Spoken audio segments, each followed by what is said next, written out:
Hi guys, welcome to day 66 of 100 days 100 directors அந்த best movies. நம்ம யாரை பற்றி பார்க்க போகிறோம்னா, தன்னோட டெபியூட் படத்தில் ஒரு மிகப்பெரிய all time commercial black Bastar படம் வந்து 2010 ரேஞ்சில் வந்து அந்த படங்களில் ஒரு பயங்கரமான மாஸ் மசாலா ஆக்ஷன் கமர்ஷியல் ஃபிலிமை தன்னோட டெபியூட்லேயே ஒரு வளர்ந்து ஒரு ஹீரோ வச்சு கொடுத்து அவர் கேரியரில் ஒரு முக்கியமான ஒரு பெஸ்ட் படமாக கொடுத்தவரை பற்றி பார்க்க போகிறோம்.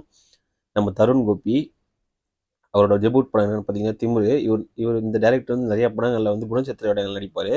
ஆனால் இவர் தான் இந்த திமிர் படத்தோட டேரக்டர் நிறைய பேருக்கு தெரியாது. அந்த மாதிரி ஒரு சம்பவம் பண்ண ஒரு திமிரில் இவர் ஒரு ஆக்ஷன் ஃபிலிமுக்குள்ளே பவர்ஃபுல்லான ரிவெஞ்சு, பவர்ஃபுல்லான கேரக்டர்ஸ்னு கரெக்டான மிக்ஸை கொடுத்து ஒரு பயங்கரமான ஸ்க்ரீன் பிளே சும்மா சட படம் பயங்கரமாக போகும்.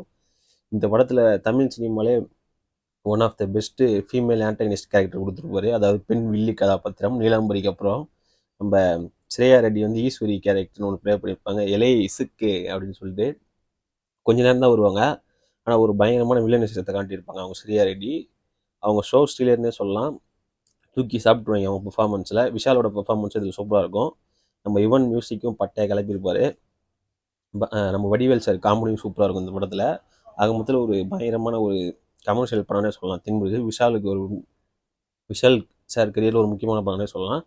இப்போது சன் டிவியில் அடிக்கடி போடுவாங்க. ஒரு பயங்கரமான படம். அதோட டேரக்டர் இவர் தான். அதுக்கப்புறம் நம்ம எஸ்டிஆர் சாரை வச்சு காலைன்னு ஒரு படம் பண்ணால சரியாக போல். அதுக்கப்புறம் ஒரு படங்கள் பண்ணுறதில்ல. சீக்கிரம் திமுரு மாதிரி ஒரு கமர்ஷியல் படம் பண்ணுங்க சார், சம்பவமாக இருக்கும்.